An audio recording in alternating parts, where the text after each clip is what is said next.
हैरान परेशान हो निराश होते हैं जब आपको ये चप्पलें जूते दिखाई पड़ते हैं। आपको पता है ये क्या प्रमाण है? जैसे भारत के अंदर जलियांवाला बाग जो मैसेकर हुआ था, उसमें जो चप्पल जूते पगड़ियां कपड़े पड़े रह गए थे, वो दर्शाता था कि कितना कितना बुरी तरह से एक दौर आया होगा। एग्जैक्टली ये जो सीन आपको दिखाई दे रहा है चप्पल जूतों का, ये दर्शाता है कि कितनी बड़ी संख्या में ये जो शूज स्लीपर्स पड़े हुए हैं, ये उस जगह पर है जहां पर यहूदियों का कत्लेआम हुआ था। ये वो जगह का सीन है। यही कारण है कि यूएन के द्वारा, यूनेस्को के द्वारा 27 जनवरी को होलोकॉस्ट रिमेम्बरेंस डे के रूप में मनाया जाता है। 27 जनवरी 1945 अपने आप में वो दिन जिस दिन बचे हुए यहूदियों को बचाया गया था यूएसएसआर के द्वारा, कि भैया इनको सेव किया जाएगा, यातना कैंप से छुड़ाया गया था। इस वजह से 27 जनवरी को होलोकॉस्ट रिमेम्बरेंस डे, दुनिया को पता चले कि किसी आदमी में सनक कितनी बड़ी हो सकती है। बाय द वे, हमने अंकित इंस्पायर इंडिया पर एक सेशन किया था, कल परसों हमने एक सेशन डाला था ओपनहाइमर के बारे में। ये सारी घटनाएं आपस में इंटर रिलेट होती हैं। अगर समय मिले तो आप इस सेशन को जाकर जरूर सुनिएगा अंकित इंस्पायर इंडिया पर, जिसमें हमने इसमें पूरी तरह से जिक्र किया है हिटलर का, यहूदियों का। कोशिश की है कि आपको यह पता चले कि कैसे फर्स्ट वर्ल्ड वॉर के बाद सेकेंड वर्ल्ड वॉर के बीच में हिटलर जैसा कोई आदमी, साइकिक आदमी पैदा हुआ था। असल में 1914 से लेकर 1919 के बीच में जब प्रथम विश्व युद्ध चला था, उसमें जर्मनी हार गया था। जब जर्मनी हारा था तो जर्मनी के हारने के बाद में जर्मन्स के अंदर जो हीन भावना पैदा हुई, उसके पीछे का बड़ा कारण था ट्रीटी ऑफ वर्साई, जिसके अंदर क्या किया गया था, जर्मन्स के ऊपर यह कहा गया था कि वो हारने की राशि जिन्होंने उन्हें हराया है उन्हें चुकाएंगे। यानी फ्रांस और ब्रिटेन ने जर्मन्स के ऊपर यह लाद दिया कि तुम्हारी वजह से जो नुकसान हुआ है ना, वो पैसा तुम्हें चुकाना पड़ेगा। तो जर्मन्स में इस बात को लेकर बड़ी निराशा हुई और इसी कारण से 1920 में प्रथम विश्व युद्ध के समाप्त होते ही जर्मनी के जर्मन्स ने एक पार्टी बनाई और उस पार्टी के सदस्यों को ही नाजी कहा गया। एक नई राजनीतिक पार्टी का गठन हुआ और उसी राजनीतिक पार्टी के अंदर अडोल्फ हिटलर था। अगर आप चाहेंगे तो मैं एक हिटलर पर डेडिकेटेड सेशन भी लाने का प्रयास करूंगा, ताकि आपको हिटलर का भी रेफरेंस पता चले कि हिटलर क्या था, कैसे सोचता था, क्या करता था। अभी मैं उस पर प्लान कर रहा हूं, जल्दी ही मैं आपके सामने एक सेशन लेकर भी आ जाऊंगा, ठीक है, ताकि इन घटनाओं को आप रिलेट कर पाएंगे। तो जो हिटलर था वो 1920 में बनी जो पार्टी थी उसका नाजी का सदस्य था। जर्मन्स ने अपने अंदर जब ये तलाशा कि हम युद्ध क्यों हारे, तो उन्हें लगा कि जर्मनी के अंदर जो पैसे वाले रसूखदार लोग हैं वो यहूदी हैं, जूज हैं, और इन लोगों ने युद्ध में हमारा साथ नहीं दिया, इसलिए हम हार गए। और इन्होंने अपोजिशन का साथ दिया, यानी जिनसे हमारा युद्ध हो रहा है उनको इनडायरेक्टली हेल्प किया था, इसलिए हम हार गए। तो नाजियों ने हिटलर के नेतृत्व में यह मन में भाव बिठा लिया कि जो लोग हमारी हार के जिम्मेदार हैं, अगर इन्हें पूरी तरह से मिटा दिया जाए तो जर्मन्स को फिर दुनिया से कोई नहीं मिटा सकता। यानी एक प्रकार से नाजियों में जर्मन्स को लेकर के यह भावना पैदा कर दी गई कि जर्मन्स दुनिया की बेस्ट नस्ल हैं, और उस बेस्ट नस्ल ने और नस्लों को मिटाने के नाम पर यहूदियों को मिटाने का सोचा कि दुनिया में जहां जहां यहूदी हैं सब तरफ से मिटा दो। और जिन यहूदियों को मिटाया जाएगा, हिटलर उनका लीडर था जो यहूदियों को मिटाने के लिए गैस चैम्बर बनाकर रखा हुआ था। 60 लाख यहूदियों का कत्लेआम किया गया था, जिस समय दुनिया में 90 लाख ही यहूदी थे, ज्यूज थे, जो कि इजराइल में पाए जाते हैं। दुनिया में उस समय पर 1939 से लेकर 45 के बीच में कुल आबादी थी 90 लाख, जिसमें से 60 लाख को मार दिया गया था। इसके ऊपर फिल्म है, ये फिल्म तो नहीं है, मतलब ये जो घटना है जिसका रेफरेंस लिया गया है। तो अभी फिलहाल के लिए अगर हम इजराइल की बात करें तो इजराइल में मेजॉरिटी 74% यहूदी रहते हैं, 18% यहां पर मुस्लिम रहते हैं। तो इसलिए इजराइल यहूदियों को लेकर के बड़ी मात्रा में रिएक्शन देता है, ठीक है। तो हुआ क्या था, तो जैसा मैंने आपसे कहा कि होलोकॉस्ट की शुरुआत नाजी जर्मनी से हुई थी, धीरे धीरे वो पूरे यूरोप में फैली थी। 1933 में यूरोप के अंदर 90 लाख के आसपास की आबादी थी। 33 में अडोल्फ हिटलर को जब चांसलर नियुक्त किया गया तो उसने होलोकॉस्ट की शुरुआत की, और उसने शुरुआत के अंदर ऑस्ट्रिया, चेक रिपब्लिक, सुडेटनलैंड, इन सब पर कब्जा किया, और जर्मनी ने पोलैंड पर 1939 में हमला कर दिया। अगले 2 साल में जर्मनी ने सोवियत संघ के पश्चिमी हिस्से पर भी कब्जा कर लिया। इटली, हंगरी, रोमानिया, बुल्गारिया के साथ गठबंधन बनाया, जिसमें ये पूरा वर्ल्ड वॉर की कहानी है। इसके ऊपर भी एक सीरीज हम कर लेंगे अगर आप चाहेंगे तो।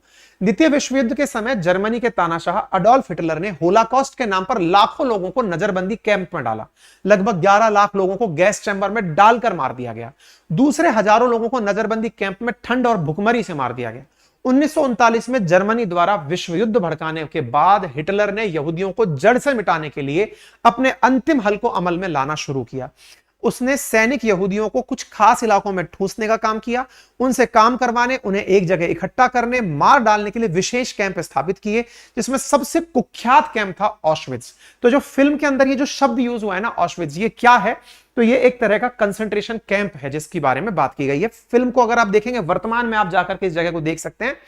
पोलैंड के अंदर स्थित यह ऑशविट्ज स्थान है। लोग आज भी जाकर इस जगह को घूमकर आते हैं, देखकर आते हैं कि क्या था जहां पर ऑशविट्ज के अंदर, पोलैंड के ऑशविट्ज के अंदर हिटलर ने अपनी हैवानियत की सारी चीजों को पार कर दिया था। इंटरेस्टिंग बात यह है कि दुनिया में यह किसी को मालूम ही नहीं था कि ऐसा भी कुछ चल रहा है। आप सोचकर देखिए कि यहां पर लोगों को बड़ी बेरहमी से रखा जाता था, लेकिन चूंकि वर्ल्ड वॉर का टाइम चल रहा था, लोगों को यह नहीं पता था कि चुन चुनकर यहूदियों को मारा जा रहा है, क्योंकि उन्हें ला करके इस तरह के गुप्त स्थान पर लाया जाता था और यहीं पर उन्हें मार दिया जाता था, कत्ल कर दिया जाता था। मारने के लिए गैस चैम्बर में डालकर नहाने के नाम पर उन्हें ले जाया जाता था, पेस्टिसाइड्स मंगाकर उन्हें मार दिया जाता था। ये जो घटना होती थी, इस घटना का जिक्र आज भी जब होता है तो लोगों के मन में डर बैठ जाता है। ये उस समय की पिक्चर्स हैं कि किस तरह से वहां पर लोगों को बड़ी संख्या में लेकर आया जाता था मारने के लिए, यहूदियों को सेलेक्ट कर करके लाया जाता था। अच्छा, ये जानकारी पता कैसे चली, कैसे बाहर आई, ये बात अपने आप में बड़ी है। 60 लाख यहूदी जिनकी हत्या हुई थी, उनमें से 15 लाख बच्चे मारे गए थे, और ये घटना भी एक बच्चे के कारण बाहर आई। वो बच्चा कौन था वो मैं आपको बताता हूं। देखिए, अडोल्फ हिटलर इस प्रकार से नाजियों को बढ़िया तरीके से बात करके, बहुत ही कन्विंसिंग तरीके से ये बताते हुए कि हमारी नस्ल सबसे बड़ी है, ये बताते हुए वो लोगों को मोटिवेट किया करता था। यहूदियों के ऊपर नंबर गोद दिए जाते थे, नजरबंदी में जब रखा जाता था तो नंबर से उन्हें ट्रीट किया जाता था। एक बच्ची है साथियों, जिसके द्वारा लिखी गई डायरी दुनिया में सबसे ज्यादा पढ़ी जाने वाली किताब बन गई। ये घटना बाहर ही नहीं आती यदि ये यहूदी बच्ची अपने मरने से पहले एक डायरी ना लिखती। तो डायरी इसने कहां लिख दी और कहां मिल गई? तो दुनिया भर में जहां भी यहूदी थे, उन्हें ढूंढ ढूंढ कर मारा जा रहा था। यह बच्ची एम्स्टर्डम में रहा करती थी, नीदरलैंड की राजधानी में, अपने पेरेंट्स के साथ। इस बच्ची का नाम था एने लिज मैरी, जिसे एनी फ्रैंक के नाम से भी जाना गया। जर्मनी के फ्रैंकफर्ट में इसका जन्म हुआ था, लेकिन जब जैसे जैसे नाजी जर्मनी के अंदर सत्ता में आ रहे थे, इनका परिवार घर छोड़कर के नीदरलैंड के एम्स्टर्डम में शिफ्ट हो गया। 1940 तक पहुंचते पहुंचते नाजियों का कब्जा वहां पर भी हो गया। जब वहां पर होने लगा तो यहूदी लोगों पर ढूंढ ढूंढ कर वहां पर भी जुल्म होने लगे, अत्याचार होने लगे। जुलाई 1942 तक आते आते इस परिवार ने एनी के पिता के दफ्तर की एक इमारत में गुप्त कमरों के अंदर शरण ले ली और वहीं पर रहने लगे। करीब 2 साल बाद उनके साथ एक साथी, जो कि उसके पिता का साथी था, उसने विश्वासघात किया। एनी का पूरा परिवार गिरफ्तार हो गया। अन्य यहूदियों की तरह उन्हें भी यातना शिविर में भेज दिया गया। गिरफ्तारी के 7 महीने बाद एनी की टाइफॉइड की वजह से हर्बजल बेल्सन कंसंट्रेशन शिविर के अंदर मौत हो गई। उससे 1 हफ्ते पहले ही उसकी बहन की मौत हुई थी। अब ये डायरी की कहानी क्या है? असल में इस बच्ची के द्वारा पूरी घटना का, जब से 1933 में जर्मनी से निकले थे तब से लेकर जब तक मौत हुई थी, इसका जिक्र वो अपनी एक डायरी में लिखती थी। जब उन्हें गिरफ्तार करके ले जाया जा रहा था, वो सारी बातें वो डायरी में मेंशन करती थी। जब ये बातें मेंशन हो रही थी तो इसकी एक डायरी बनी, the diary of a young girl के नाम से, एनी फ्रैंक के नाम से। उसकी ये डायरी 1947 में जब लोगों के सामने आई कैसे? इसके पिता इस पूरी घटना में बच गए थे। बचकर जब वो एम्स्टर्डम लौटे तो उन्होंने एनी की वो डायरी देखी, और उस डायरी के अंदर उन्होंने वो सारे जिक्र को ध्यान से पढ़ा जो उस बच्ची ने लिखे थे। उस डायरी के अंदर जो बातें लिखी गई थी उसका डच में भी अनुवाद 1952 में हुआ, the diary of a young girl के नाम से। इस प्रकार से एक पुस्तक प्रकाशित हुई। ये वो किताब है जिसके अंदर ये सारी चीजें विद रेफरेंस लिखी गई।